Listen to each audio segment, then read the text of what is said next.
Welcome back, everybody. I'm Erin Elmore in for John Tobacco on Liquid Lunch. I apologize for our technical difficulties. That's what happens when we work from home in these COVID era crazy times. So before we were cut off, I was talking about something earth-shattering and mind-bending, which was Halloween. And I came up with two great costumes, but I think the first one's going to be far too popular. And I couldn't think of the couple's name. It's the McCluskeys. They are the couple who lived in St. Louis. I believe they were both attorneys, at least the Mr. was. He had a pink polo on with a pop collar and a big gun, and the wife was like in the background holding her little gun. Excuse me. And their house was broken into by some BLM protesters, and they were just defending their property. Pursuant to that, now they're being charged with all sorts of crimes. It's a total sheer and utter nightmare. But having said all of that, I think they would have made a great Halloween costume. But now I have a better one. Hear me out. A man dressed very vice presidentially with gray hair in a suit, a la Mike Pence. It's a couple's costume. The other partner, a fly, Mike Pence and the fly. How great is that? I love Halloween. It's probably canceled. I know Anthony Fauci probably will have to cancel it and have us just sit inside in our houses wearing masks by ourselves for the rest of our lives, because that would be beneficial to everybody. By the way, I do believe that yesterday the CDC came out and said that most of the people that have gotten coronavirus were wearing masks. So I'm not sure what that tells us. But yet, here we are, living in a world of tyranny and crazy. Hopefully our next guest will be joining us soon, Bill Donnie, who is the president of the Catholic League. Speaking of Catholic, Amy Coney Barrett is all over the news, and rightfully so. She is hopefully going to be President Trump's third Supreme Court justice appointee, nominee, if you will. That will give him 33 and a third. No, it's not exactly. Well, 3 divided by 9 is 3 justices. That's 30%, right? My math isn't always the greatest. 30% of the court, which is huge for a president. It's really going to shift the focus for many generations to come, and I do believe in a positive fashion. But she's getting chastised and lambasted for her Catholic faith.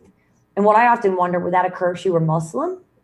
And I think not. And I do believe that, like I said earlier, that religion is important to a democratic society.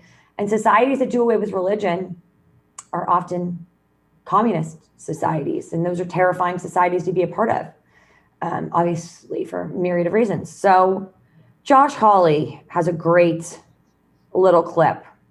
Take a listen. He talks about religion and being Catholic. He's great.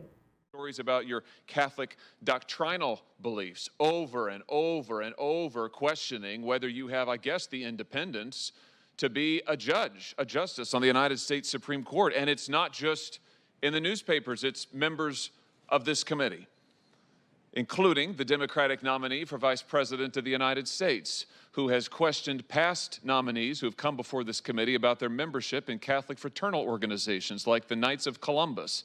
And for those watching at home, that's right, you heard me correctly. Senator Harris and others on this committee have repeatedly questioned judicial nominees' fitness for office because of their membership in the Knights of Columbus.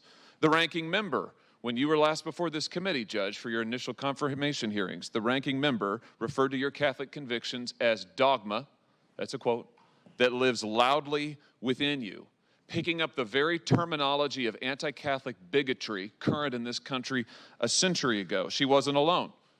Other senators on this committee last time asked you if you were an Orthodox Catholic. One senator said she worried that you would be a Catholic judge if you were confirmed because of your religious beliefs, I guess, as opposed to an American judge, as if you can't be both a devout Catholic and a loyal American.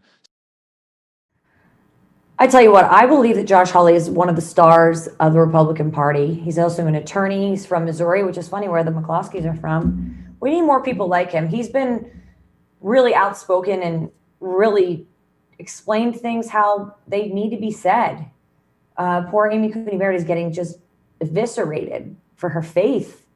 And we have a separation of powers. It's absolutely ludicrous. Another rising star is Ben Sass, and he's been all over the network shows, and I think he was the one who said something about, the Supreme Court. Well, first of all, let's just do a little lesson in the 3 branches of federal government. We've got the legislative, judicial, and executive, right? The judicial branch does not make laws. They interpret the laws. That's why they're the judicial branch. He's the one, I believe, that said these judges wear a black robe they don't wear a red or a blue for Republican or Democrat. We have a great clip from him. Roll tape, and then we'll talk about a little bit of Ben Sass.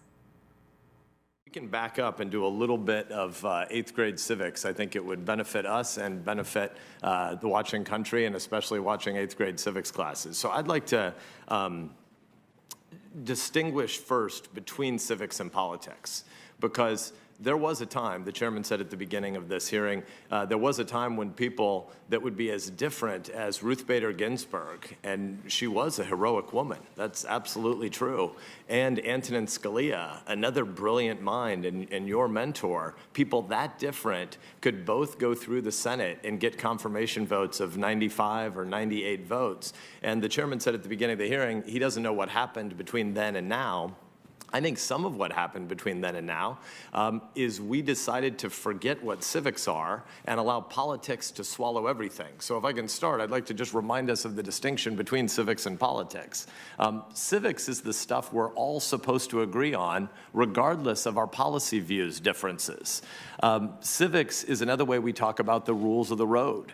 Civics 101 is the stuff like Congress writes laws, the executive branch enforces laws, courts apply them. I think that was a really strong message, you know, with the partisanship that we have, and I think the level of Trump derangement syndrome, that's a message that everyone should be listening to, instead of just pushing political agendas like the Democrats are doing and leading from behind. You know, the people that are always changing the rules are the ones that are losing. It's never the winners that say, hey, wait a minute, I should change the rules halfway through the game. And that's what's so important to know about the judicial branch. The Amy Coney Barretts of the world are not here to push their personal points of view. In fact, if anyone was pushing their personal point of view, it was Ruth Bader Ginsburg. She was known to be an activist, and judges are not supposed to be, and justices are not supposed to be activists. They're supposed to be interpreters and arbiters of the laws as they stand. And that's when precedent, which is relying on the legal groundwork and framework that was set before you, is so important and so valuable. And she has said, Amy Coney Barrett, that is time and time again, that's how she is going to rule. I was going to touch on something else quickly, and I'm going to grab my note here because I just took some notes listening this morning. I was glued to the television. So we know that there is an Affordable Care Act, aka Obamacare case coming up. And the issue of that case is going to be of severability. And that's a legal word meaning, can you sever it? Can you break it in half? The point that they raised before the Supreme Court before was if you didn't have the Obamacare, you know, you would have to pay a penalty or a fine. So that was already declared no bueno. So we're looking at now whether that's going to be a tax or a penalty, right? And if it's a penalty, which is a problem, can it just be cut out or severable and let the rest of the law stand? So that is what the Obama case is going to be before the Supreme Court next go round. Having said that, we are waiting on my next guest to talk more about the Supreme Court. Bill Donahue will be joining us, president of the Catholic League. Stay tuned.